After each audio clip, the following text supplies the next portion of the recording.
আমার হাতে দেখতে পাচ্ছেন এটা হচ্ছে ডুমুর। আজকে ডুমুরের একটা ইন্ডিকেশন নিয়ে কথা বলবো। ডুমুরে যে কষ থাকে বা লেটেক্স থাকে, আমরা যেটাকে তরুক্ষীর বলি, এই তরুক্ষীরে ফাইসিন নামের একটা এনজাইম থাকে।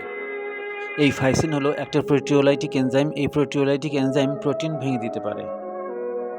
আপনার শরীরের বিভিন্ন জায়গায় যদি আঁচিল হয়, এই আঁচিল সাধারণত কিছু প্রোটিন, ক্যারোটিন এবং কিছু ব্যাকটেরিয়া সহযোগে গঠিত হয়।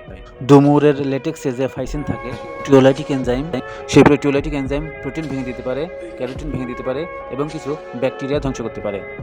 অর্থাৎ আপনার যদি আঁচিল থাকে, তাহলে আঁচিলে ডুমুরের লেটেক্স ব্যবহার করলে আঁচিল সেরে যাবে। প্রশ্ন হলো, আঁচিলে এই লেটেক্স কিভাবে ব্যবহার করবেন? যেখানে আঁচিল হয়েছে, আঁচিলে খুব সাবধানতার সাথে তুলার মাধ্যমে লেটেক্স আঁচিলে লাগিয়ে দিবেন।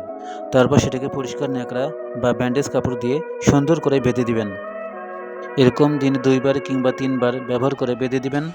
3-4 দিন পর দেখা যাবে আঁচিলের যে গঠন সেটা দুর্বল হয়ে যাবে, ভেঙে পড়বে, আপনার ত্বকের সাথে মিশে যাবে, আঁচিল চলে যাবে। তবে সতর্কতার বিষয় হলো, এই লেটেক্স ব্যবহারের সময় একটু ভালোভাবে খেয়াল করবেন যাতে লেটেক্স ব্যবহারের সময় তা স্কিনের অন্য জায়গায় লেগে না যায়, অন্যথায় ত্বকে জ্বালাপোড়া হতে পারে। এই সতর্কতা অবলম্বন করে আপনি যদি ডুমুরের লেটেক্স ব্যবহার করতে পারেন, তাহলে খুব দ্রুত আঁচিল সেরে যাবে।